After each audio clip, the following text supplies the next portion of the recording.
Well look, we are constantly confronted with a fundamental problem. Perhaps the fundamental problem of social existence. How do you understand the person standing in front of you? What are their true motivations? What lies beneath the veneer of social pleasantry and articulated speech? It's a daunting task, fraught with the possibility of misinterpretation and deception. You're navigating a complex landscape and you need a map. And it turns out there are few cartographers of the human soul more profound, more unsettling and more brutally honest than Friedrich Nietzsche. He was a man who dared to look into the abyss of human psychology, and he didn't flinch. Nietzsche understood that people are not simple creatures. They are a tangled knot of desires, fears, ambitions, and resentments, often hidden even from themselves. To truly read someone, you can't merely listen to their words. Words are cheap. They're often a smokescreen, a carefully constructed facade designed to present an idealized version of the self. No, you have to become a different kind of detective. One who pays attention to the subtle, often unconscious signals that betray the deeper truths of character. Nietzsche provides us with a set of powerful lenses through which to view these hidden realities. So, the question is, are you prepared to look?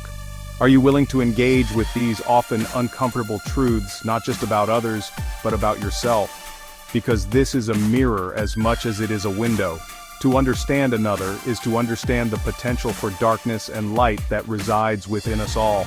It's a serious business, this attempt to comprehend the human spirit, but it's a necessary one if you wish to navigate the world with your eyes open, to form genuine connections, and to protect yourself from malevolence.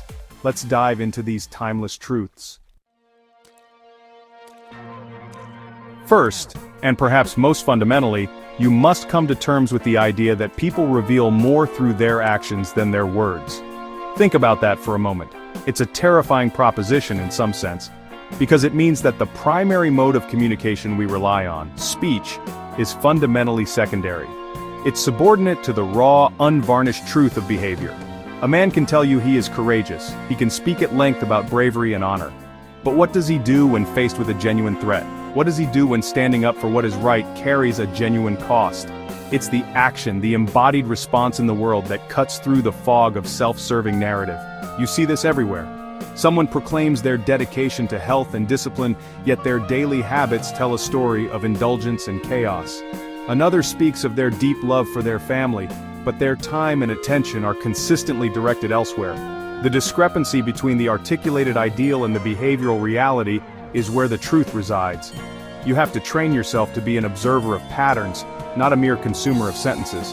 You watch what people do day in and day out, especially when they think no one is watching. That's the data. The rest is, far too often, just noise. So, your task, and it's a difficult one, is to subordinate your listening to your seeing. It's to hold people's words in a state of provisional belief, subject to verification by their deeds. This isn't about becoming cynical, not at all. It's about becoming discerning. It's about demanding a congruence between the stated and the actual. When you see that congruence, you've found something solid, something reliable. When you see a chasm between them, you've located a fundamental tension in that person's character, and that is a piece of information of almost incalculable value. Now, once you've learned to watch actions, the next step is to ask a crucial question: why? Nietzsche would insist that everyone, and I mean everyone, has a hidden motive. People are not blank slates passively reacting to stimuli. We are creatures of will, driven by deep, often unconscious currents of desire. To understand someone, you must become an archaeologist of their intentions. You have to dig beneath the surface of their actions to unearth the underlying will to power, as Nietzsche might call it. The fundamental drive to grow, to overcome, to assert, to achieve one's aims in the world. This doesn't have to be sinister, although it certainly can be. The motive might be a desire for security, a yearning for validation, a deep-seated need to create order, or a desperate flight from pain. Someone who works tirelessly might be driven by ambition, yes, but they might also be running from a fear of irrelevance or poverty. The person who is unfailingly generous might be acting from a place of genuine altruism, or they might be seeking to create a network of social obligation. The motive is the engine driving the behavior, and if you can't see the engine, you're just watching the car move without understanding how. So how do you look for it? You look for the payoff. You ask, cui bono? Who benefits? What does this person gain from this course of action? Not just materially, but psychologically. What need is being met? Look at the consequences of their actions, intended or not, and see who they serve. It requires you to adopt a kind of strategic thinking, to see the social world as a complex game of chess where every move is designed, consciously or not, to improve one's position. Don't be naive about this. To pretend people don't have underlying motives is to willingly blind yourself to the most potent force shaping human interaction. Here's a powerful diagnostic tool, an acid test for character. Observe how a person reacts to criticism. There are few situations more revealing. Why? Because criticism, even when delivered constructively, is a direct challenge to the ego. It's an assault on the carefully constructed self-image that we all project into the world. In that moment of impact, the mask is likely to slip, and you get a glimpse of the true structure underneath. Does the person collapse? Do they lash out in anger? Do they become defensive and start making excuses? Or do they listen? Think about it. The person who immediately becomes enraged or defensive is telling you something profound about their psychological makeup. They are telling you that their sense of self is brittle, fragile, and desperately protected. Their ego is so insecure that any external challenge is perceived as a mortal threat. They cannot separate the critique of an idea or an action from a critique of their entire being. This is a person who is likely incapable of growth, because growth requires the humility to acknowledge imperfection, and their entire psychic apparatus is organized to deny that imperfection exists. Conversely, the individual who can receive criticism, truly receive it, is demonstrating immense strength. They can listen, pause, consider the validity of the point without crumbling. They can separate the who from the what. This indicates a personality that is integrated and secure. They have a solid core that isn't threatened by feedback. They see it not as an attack, but as valuable information, a potential tool for improvement. This is the person you can trust. This is the person you can build something with, because they are oriented towards the truth, not towards the preservation of a fragile and inflated ego. Watch for this. It's one of the clearest signals you will ever get. Now we move into deeper, murkier psychological territory. Pay very close attention to what people accuse others of. Nietzsche, and the psychoanalysts who followed him, understood a powerful mechanism of the mind projection. People project their own insecurities, their own faults, their own shadow, as Jung would call it, onto others. The accusation is often a confession in disguise.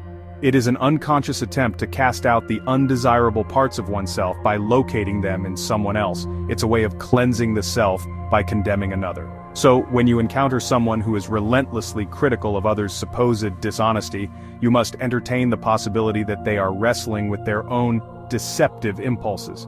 The person who constantly complains about the laziness of everyone around them may well be haunted by a deep-seated fear of their own inadequacy and sloth.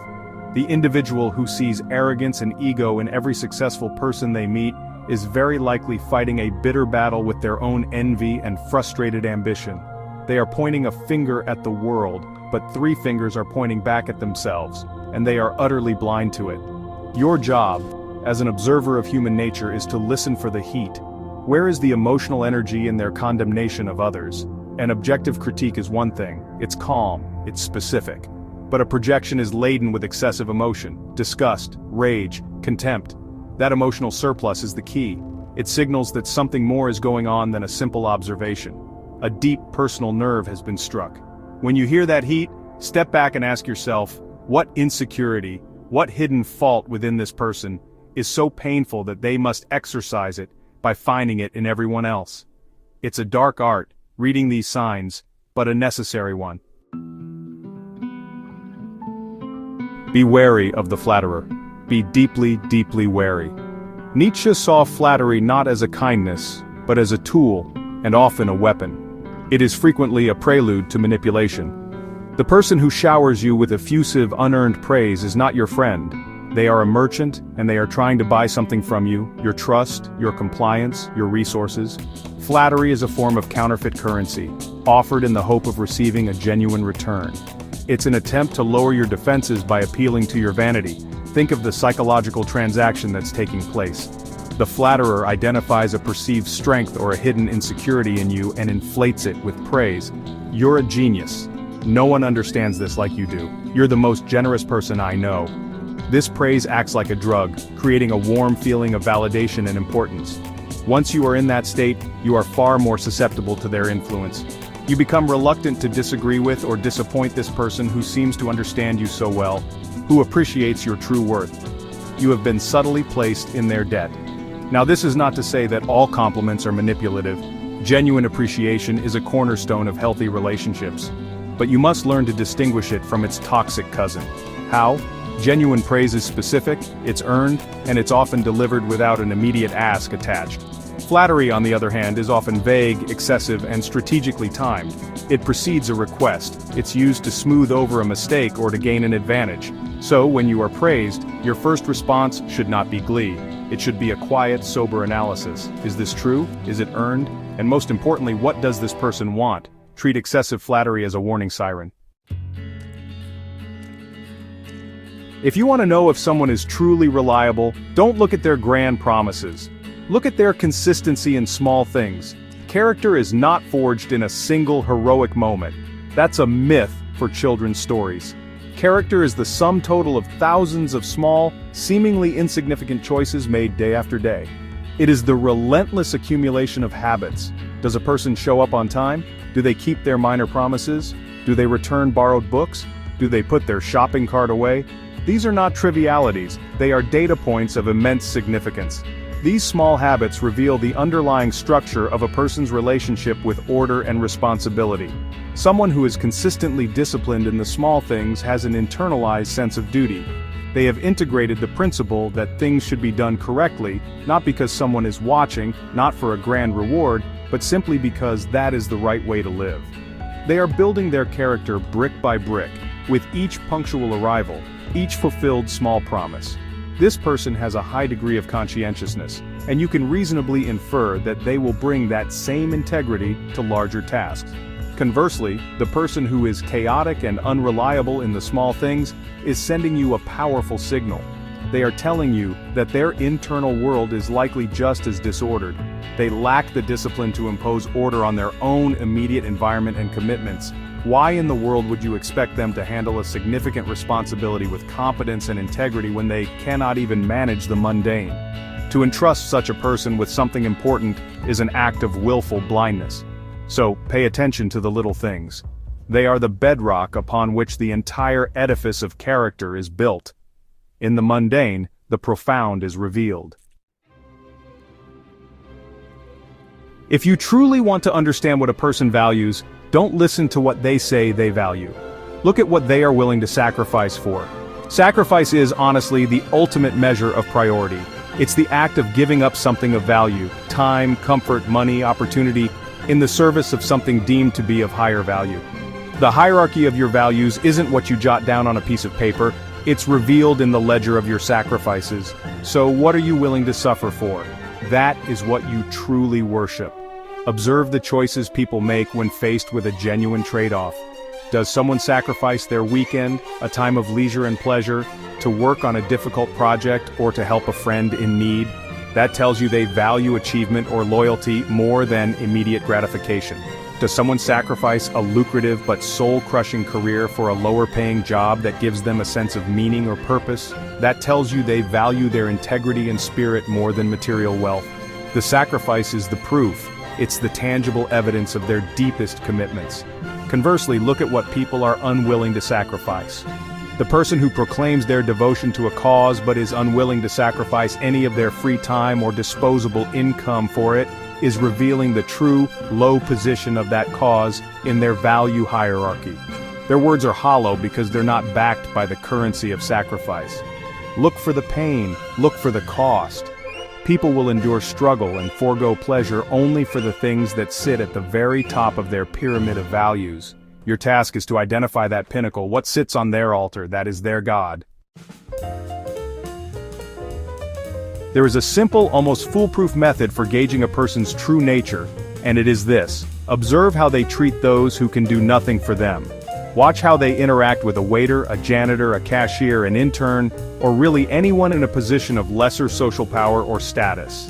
In these interactions, the mask of social strategy often falls away. There's just no advantage to be gained by impressing these people, no powerful connection to be made. The interaction is, in a strategic sense, unprofitable.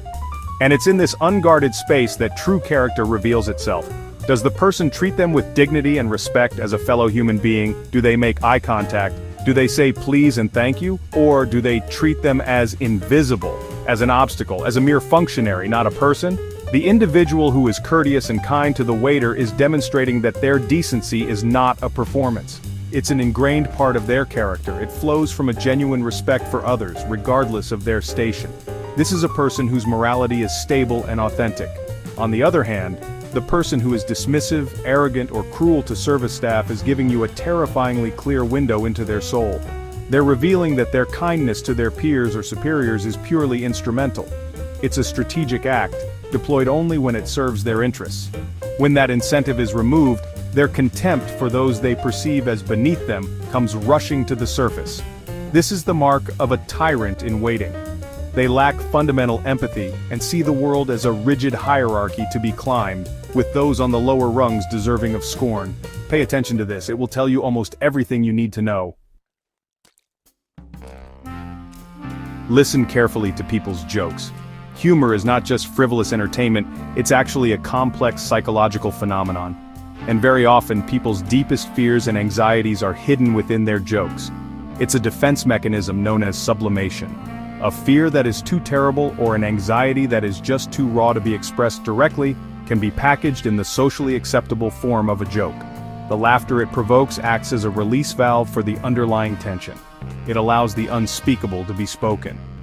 Think about the person who constantly makes self-deprecating jokes about their intelligence or competence.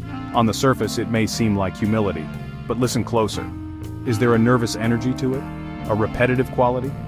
It's highly likely that beneath the humor lies a profound and genuine fear of being perceived as stupid or inadequate. They're trying to beat others to the punch, to control the narrative by mocking themselves first. It's a way of saying, I know I'm a failure, so you don't have to tell me, while desperately hoping you'll disagree. Similarly, the person who makes cynical or dark jokes about relationships, commitment, or trust is often signaling a deep-seated fear of intimacy, betrayal, or abandonment.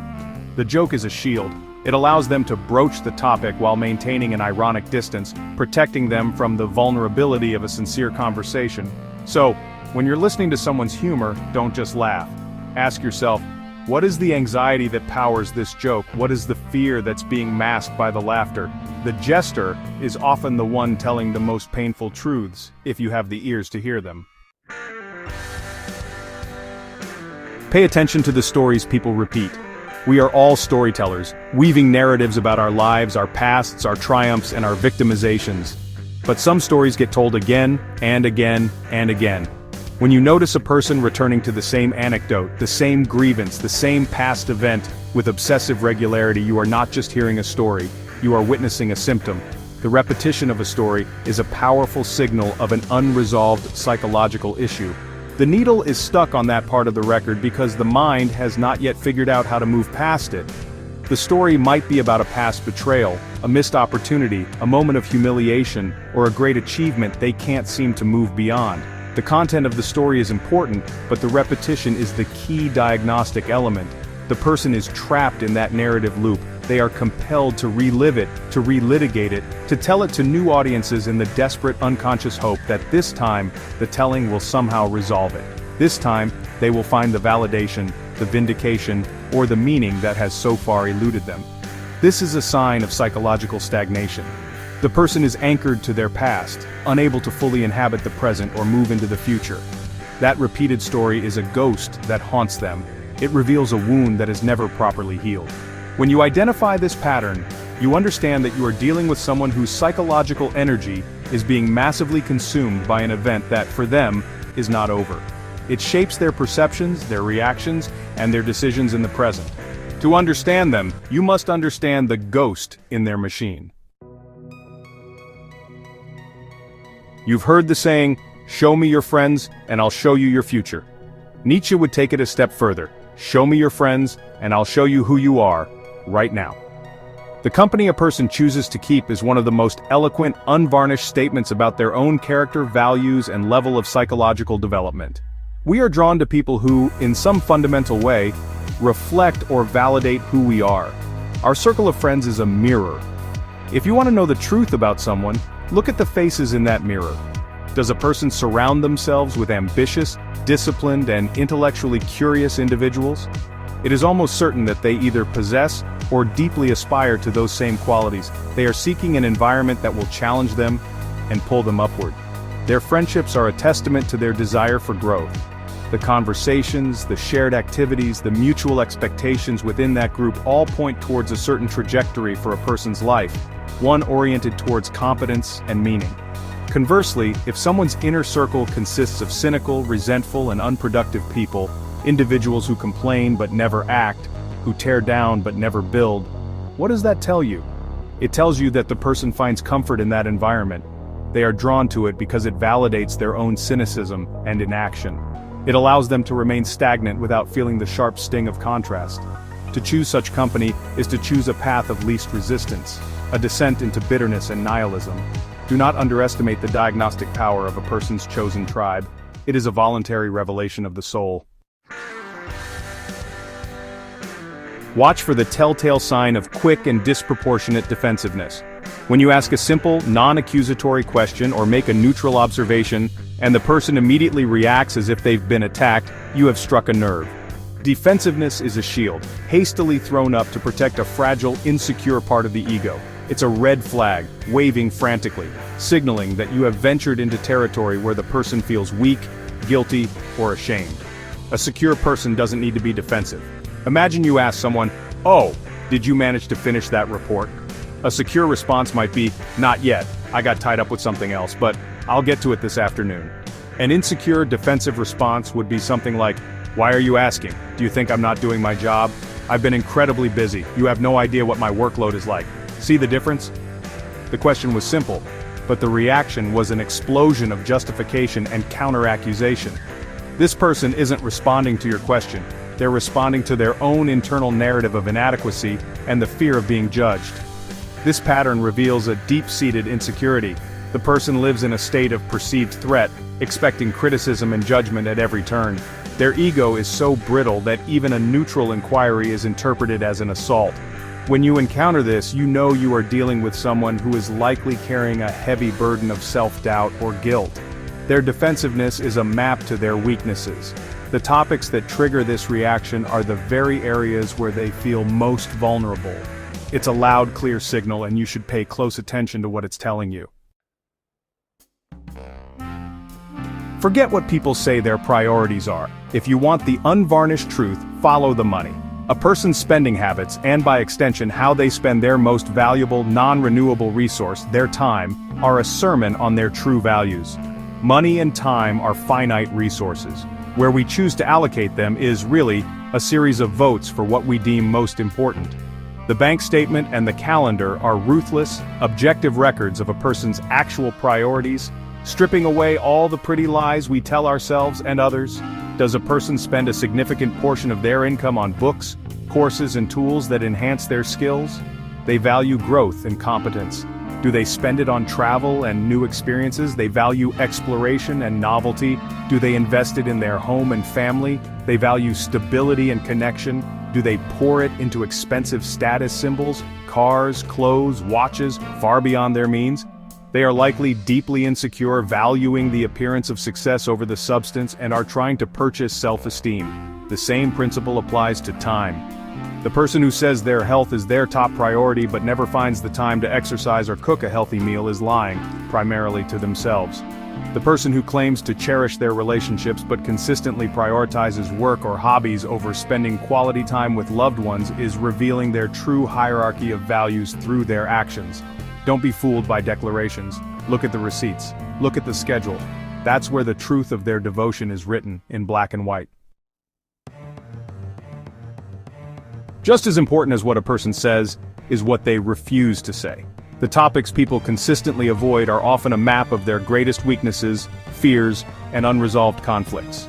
There is a geography to every person's psyche, with well-trodden paths and, more revealingly, vast territories marked "Here be dragons."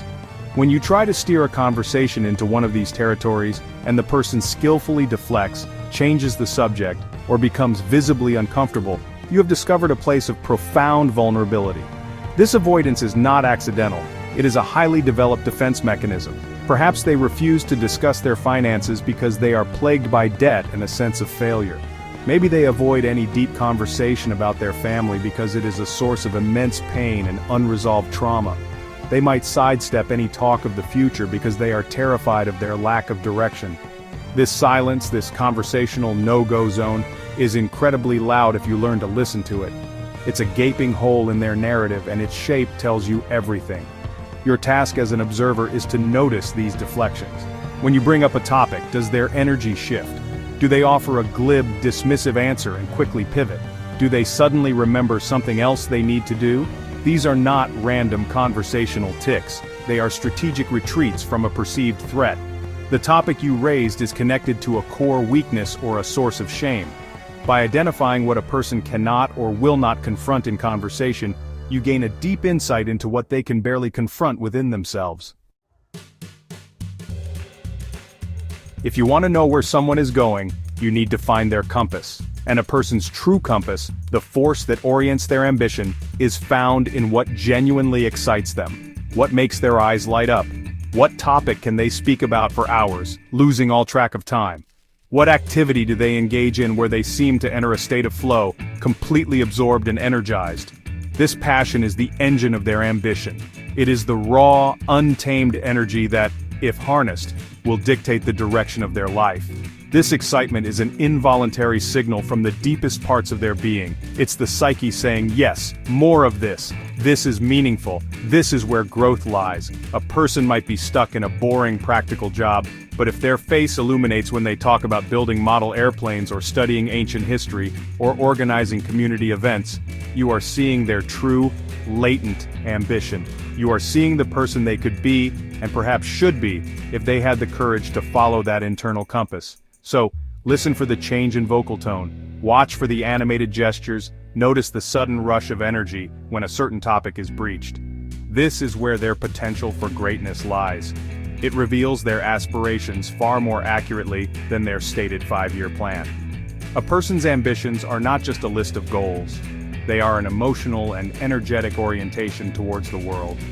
By identifying what truly animates them, you can predict what they will strive for, what they will work for, and what will ultimately give their life its unique shape and meaning.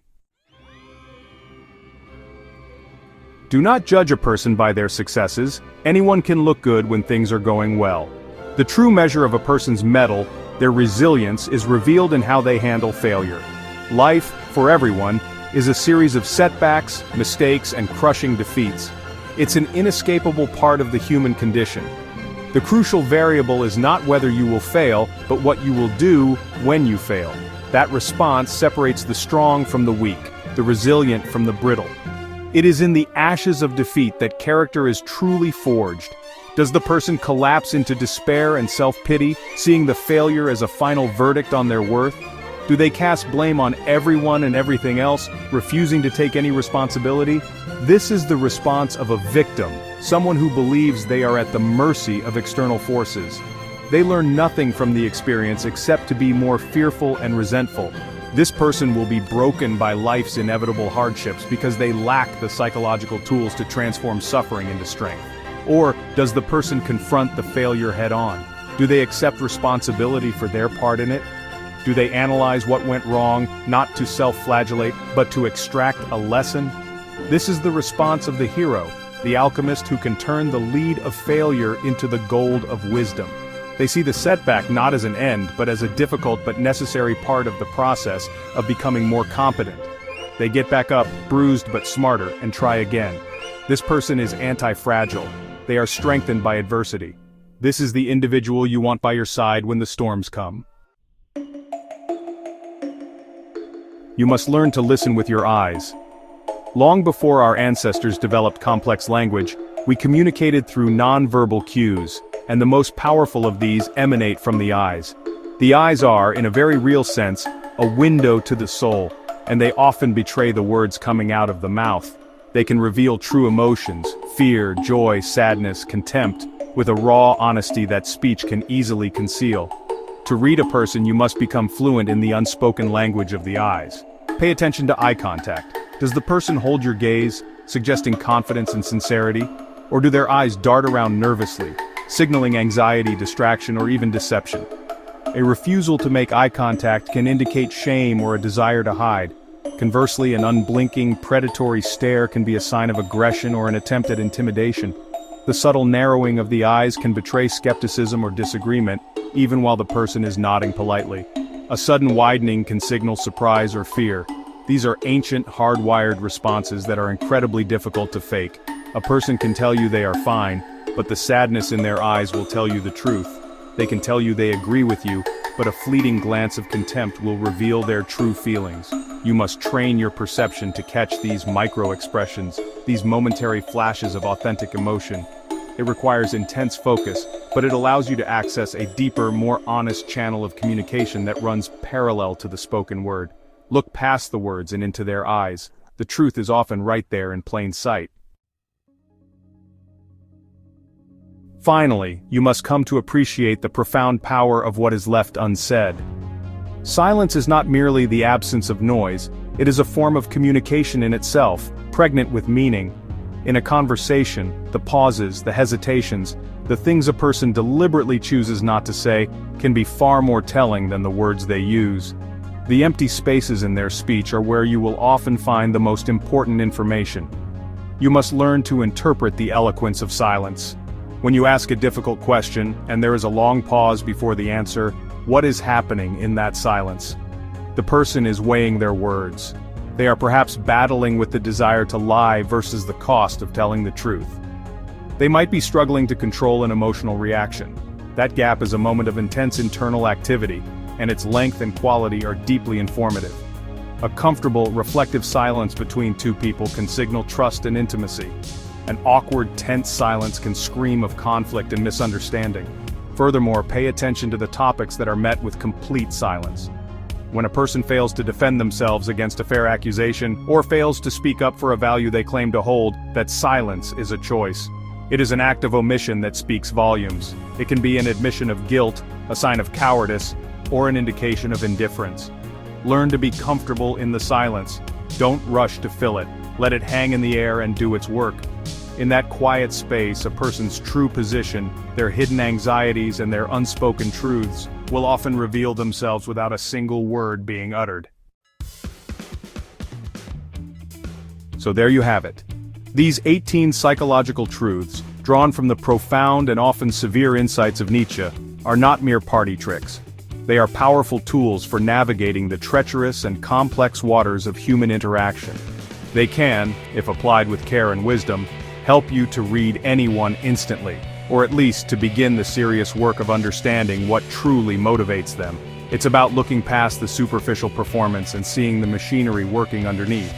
It's about recognizing the patterns of action, sacrifice, fear, and desire that constitute the reality of a person's character. But this knowledge comes with a profound responsibility.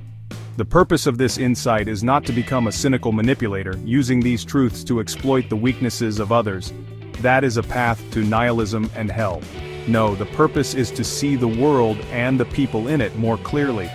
It is to protect yourself from malevolence, to choose your associates wisely, and perhaps most importantly, to turn this penetrating gaze upon yourself. To see your own projections, your own insecurities, your own areas of avoidance. That is the true path to growth. I encourage you to take these ideas out into the world. Observe, pay attention, watch what people do, not just what they say. Notice their reactions, their passions, their fears.